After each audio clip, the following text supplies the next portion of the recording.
شروع اللہ کا نام لے کر جو بڑا مہربان نہایت رحم والا ہے۔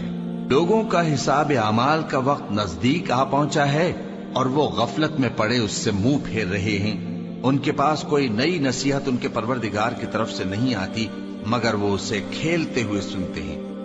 ان کے دل غفلت میں پڑے ہوئے ہیں اور ظالم لوگ آپس میں چپکے باتیں کرتے ہیں کہ یہ شخص کچھ بھی نہیں مگر تمہارے جیسا آدمی ہے، تو تم آنکھوں دیکھے جادو کی لپیٹ میں کیوں آتے ہو؟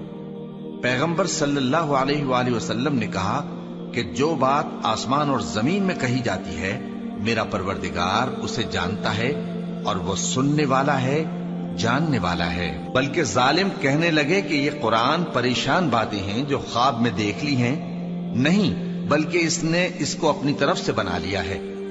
نہیں، بلکہ یہ ایک شاعر ہے۔ تو جیسے پہلے پیغمبر نشانیاں دے کر بھیجے گئے تھے اسی طرح یہ بھی ہمارے پاس کوئی نشانی لائے۔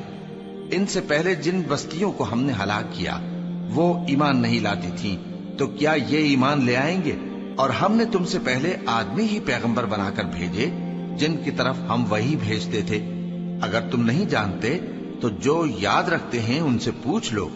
اور ہم نے ان کے ایسے جسم نہیں بنائے تھے کہ کھانا نہ کھائیں اور نہ وہ ہمیشہ رہنے والے تھے۔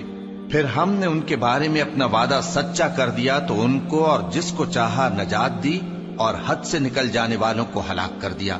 ہم نے تمہاری طرف ایسی کتاب نازل کی ہے جس میں تمہارا تذکرہ ہے، کیا تم نہیں سمجھتے؟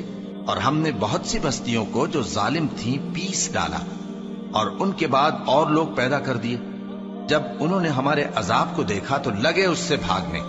مت بھاگو اور جن نعمتوں میں تم عیش و آسائش کرتے تھے ان کی اور اپنے گھروں کی طرف لوٹ جاؤ، شاید تم سے اس بارے میں دریافت کیا جائے۔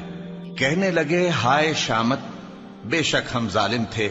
تو وہ برابر اسی طرح پکارتے رہے یہاں تک کہ ہم نے ان کو کھیتی کی طرح کاٹ کر اور آگ کی طرح بجھا کر ڈھیر کر دیا۔